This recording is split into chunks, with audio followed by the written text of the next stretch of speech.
A historic week on Wall Street after the coronavirus outbreak ended a record bull run for the stock market. The S&P 500 and the Nasdaq have now joined the Dow Jones Industrial Average in bear market territory, a decline of 20% from a recent high. And by the way, that recent high was a month ago.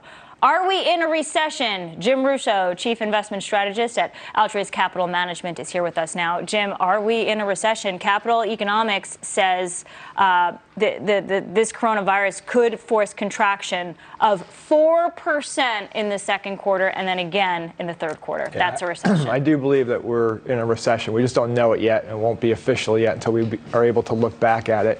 And you and I have been talking in recent months about this overvaluation of the stock market, especially in those large cap stocks. And when you have these kind of black swan events, you never really know what's going to precipitate the decline.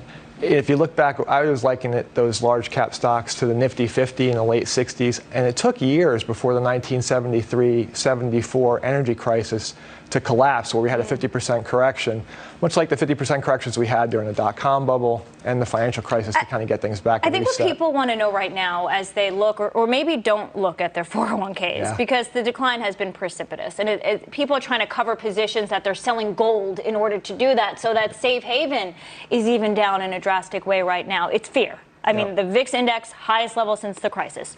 I got it.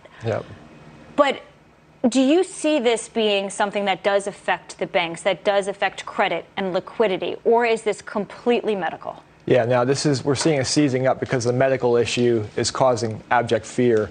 And the Fed stepped in very prudently in helping add liquidity as people need to cover that leverage and cover up those positions and move for cash.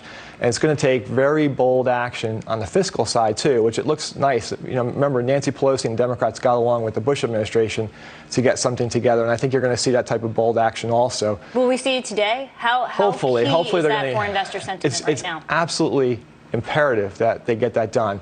And more testing kits would be helpful, too, because as we do the social distancing, this is going to be devastating to the economy in the long term. So we've been at 50% stock going into this because of the cautionary overvaluation. Now we're at 40. But I think that investors should expect that the market's going to keep going up and down for a while as this push and pull occurs. When do cooler heads prevail and investors realize, look, this social distancing, this isn't going to be forever. It's just to get us through this pandemic. It'll start when we kind of start to see the light at the end of the tunnel. China's seeing that now, and we're sort of a month behind. And as you and I social distance, and it's going to take even social kindness for us to help one another and get through this type of scenario that we're in. And we'll start to look forward, and that's when the market will start to recover. I think in the short term, you know, we're going to have some more pain. Longer term, when I like to look out 5 years, I think we'll look at this as an opportunity that we could have been starting to build positions. I mean, someone's buying today. We're absolutely buying in the nibbling. Just be careful. Thank you so much, Jim. That's my pleasure. Good to see you. Yeah, and you know, we are getting, and I'm sure James knows this, you know, we're looking at the snapback today for the markets, which you kind of probably expected after yesterday's bloodletting on the markets.